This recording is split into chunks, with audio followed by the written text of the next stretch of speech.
Hello, and welcome back to the marketing podcast for local businesses, the place where small business owners turn dreams into reality through smart marketing. My name is Adam. I run websitedesigners.london. We are an online marketing agency which is ranked in the top 1% in the UK and London, helping business generate tens of millions of pounds. My name's Josh. I'm the founder of ImproveMySearchRanking.com, a specialist SEO agency based in London. We've helped more than 400 businesses generate well over £200 million in sales. Amazing. So today we're going to be talking about knowing your audience and mastering the various target to market strategies. So essentially identifying, defining your target market, researching your market, and then actually reaching out to or marketing to your target audience, followed by the continuous improvement of adapting and evolving with your market, and your market being the people that you are selling to. So take it away, Josh. Okay, so firstly, when we talk about a target market, what we mean is a specific group of consumers you aim to reach with your products or services. These are people most likely to buy from you, but how do you figure out who they are? So there's two kind of spectrums to look at, if that's the right word. So there's demographic factors. That could be age, gender, income, occupation, and psychometric factors such as interests, values, and lifestyles.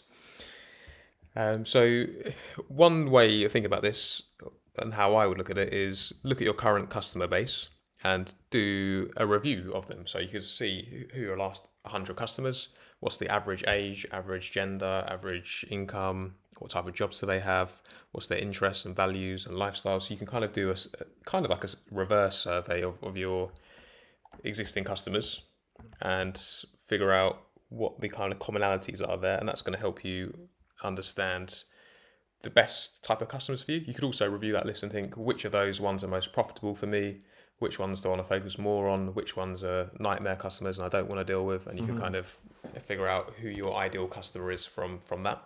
Absolutely. No, great tip there, Josh.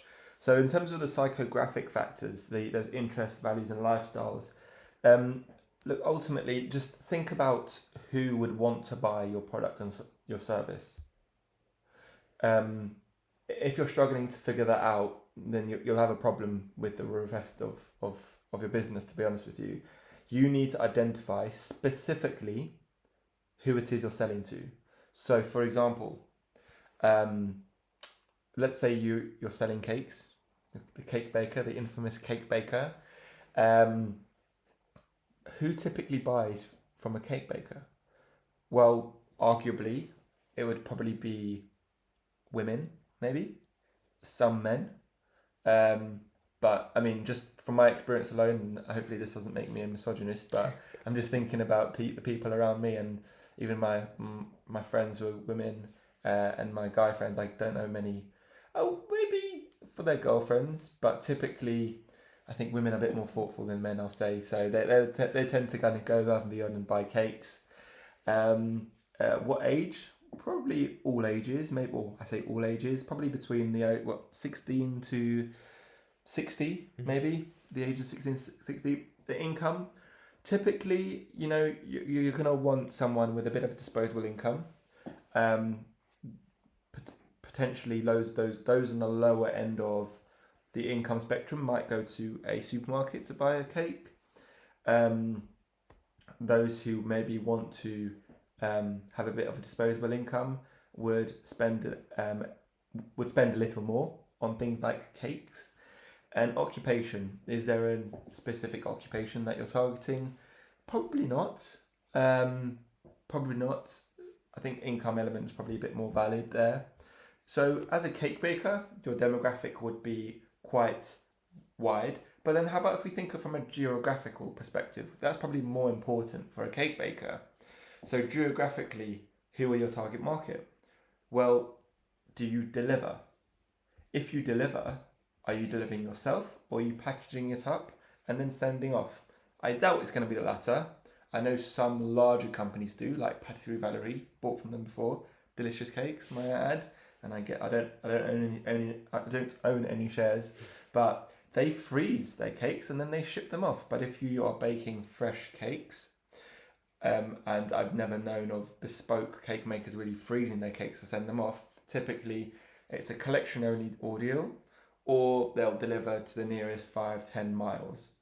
So your target market is going to be, geographically located within 10 miles of you, or if you have a collection only service and you don't mind if people drive from Timbuktu, then you can have a wider radius. But I would say probably, between 0, 5, 10, maybe 50 miles within your location if you're doing a collection only situation, because someone doesn't want to drive from Scotland if you're located in London just to pick up a cake, right? So that's a geographical definition of the target market. You've talked about your demographics, and then psychographic, what are their interests, values and lifestyle. I don't know if that's going to be very relevant for a cake baker, but it certainly would be relevant if you are, selling running accessories. So if you're a retailer selling running accessories, those who are interested in running and have a active lifestyle would be your target market. So you see how, depending on your business, your target market will be different. And if you can get that down to the T, i.e. very specifically, you've really honed in on those specific attributes, your marketing and your ability to sell will be so much easier. That's a promise. So, Josh, anything you add to that before we move on to the second point here? Not really. I think we've covered the most important parts there, but I suppose in summary, you could just think who is your ideal or your favourite customer and what makes them that way. So age, gender, location. And I think if you note that information down, that's going to be useful in a further part in this podcast. Amazing. So let's move on. So how do you research your market? Once you've identified who you're selling to, how can you research? Well, there are so many ways. You can ask them. How are you going to ask them? You're going to send them an email? You're going to give them a call? Do you have their telephone number to give them a call? Or maybe you can join Facebook groups for those that are interested in running, and you've created a survey on somewhere like SurveyMonkey, which is a survey tool, or Google Forms, which is another tool which you can create forms in. And all you do is you paste a link in that Facebook group for runners, for example, if we're just following on from that example of a company or business that's selling running accessories. And they answer a series of questions that you've put together to better help give you more insights and give you more data. But don't forget, when you're creating your survey, you need to be very careful. You don't want to introduce your biases into those questions. So if you think, oh, I know this is my favorite product, these particular shoes are my favorite product, and I know they're going to sell well. That's your gut instinct and that's your preference. But if you want to get a true objective view of your target market, the question in your survey shouldn't be, are these shoes the best? It should be something along the lines of, what do you think of these shoes? So the questioning there is not a leading question, it's an objective question. It's a neutral question. So that's just a tip on conducting your survey and researching your market, and an example of how you can create a survey and then posting into a Facebook group is an example of how you can research your market. It's very important to listen to your customers. Don't then take your data and it's saying that those shoes that you think are great but people say are rubbish, and then you just go ahead with it anyway because you love those shoes. That's introducing your emotions into your business in a subjective way. Listen to your audience and make sure the responses that you've received aren't just from 3 people, your mum, your dad and your sister, that make sure they are from strangers who will give you an objective view, and make sure you have enough of a quantity of responses. You don't want just 10 people. Ideally, you want 100 people if possible. Another great way to research your ideal customer and your target market would be to analyze existing data. So we spoke about surveys, which are really, really useful. But what we can also do is analyze data from existing sources. So one great way to look into which of your products are most popular is using the Google Keyword Planner tool. So this free tool from Google, you can insert each of your product names as a keyword, search it in the tool, and it will tell you which one is most popular. It will show you how many searches are made for that product each month. It will show you the seasonality, which months is it most in demand, and a whole variety of other data that helps you with SEO and Google Ads. But it can also be really useful in this stage of researching your market, so you can understand the demand for each of your products and also how people search for it, what phrases that are used to find your products and services. Great shout there, great ideas there. So let's move on. So we've defined your target market, we've researched what they like, and now time to market it. Josh, over to you. So we've gathered all that really useful information, and we're going to use this now to market to our target audience. You can market to your audience in a variety of ways, in a variety of channels. For example, SEO, search engine optimization could be one. Advertising on social media, whether it be Facebook or Instagram or TikTok or other channels. There's a variety of ways you can reach your target market. One thing you should think about is which channel most suits my ideal customer. So if you were selling B2B services, maybe you definitely don't want to target kind of 0 to 21-year-olds. You want to be targeting maybe 30, 35 plus to 50 plus with your advert targeting. And within different social media platforms, you can pick what demographics, which psychometrics you want to target. So that information we found in part 1 of this episode, you can actually use the advertising platform's tools, for example, the Meta advertising platform, and you can say, I want my advert only to appear in this geographic area to this age group category who have this level of interest in these particular areas. Amazing. No, that's a great idea. It's a great concept there. Thank you. So look, that's just one idea of how to market to your target audience. Once you've identified it, you're using those specific components and attributes to really hone in on your audience. You don't want your money, your marketing budget to be wasted on a broad spectrum of people that will have no interest in your product. And what Josh outlined there is just a method of doing that. So just to labour the point here, you can use a variety of methods, whether it's Facebook ads, X ads, so the old Twitter, LinkedIn. Depending on if you're selling cakes, I wouldn't go on LinkedIn, right?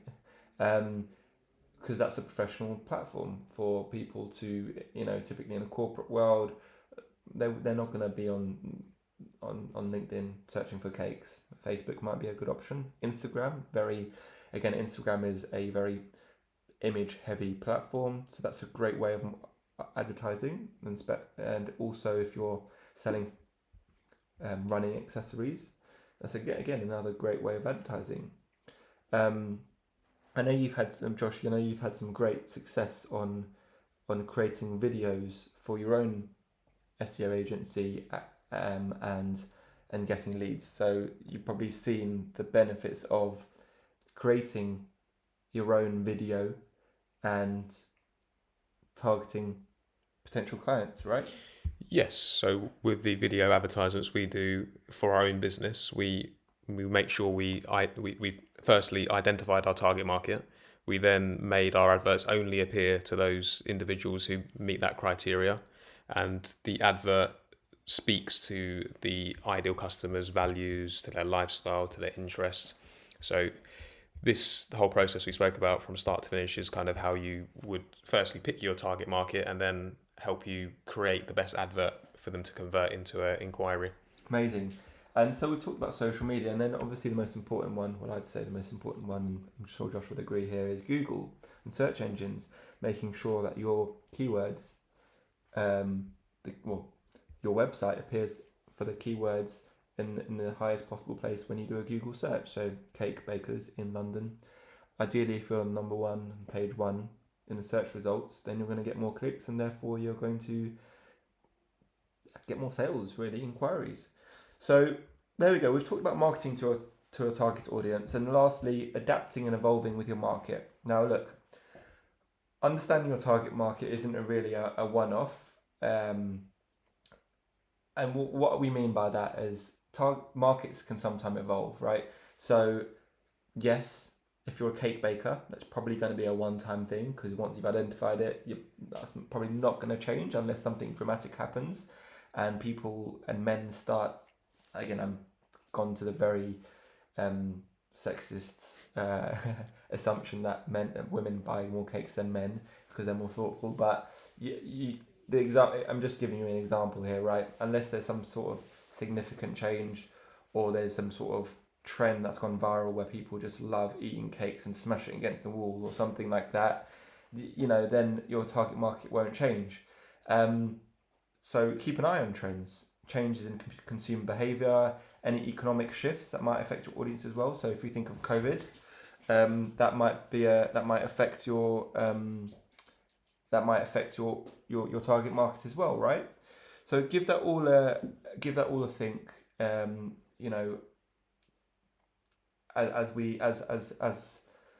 As things shift. So for example, if we use COVID as an example, you're in a running retailer, so you sell running accessories online. COVID hit, you're probably going to get an increase in sales from people outside of your typical target market, because more people are going to want to exercise outside. That's just an example of constantly keeping an eye on your target market. Anything else that you would maybe suggest there, Josh? I suppose one other way of thinking about it is just the trend, as in what platforms are most popular at the time. So we've obviously seen a big trend towards TikTok. Maybe the cake baker was previously doing really well on Instagram, and they've seen a downfall in their traffic and inquiries. And maybe it's because they've not moved over to the new platform where most of the traffic and eyeballs are at the moment. Great shout.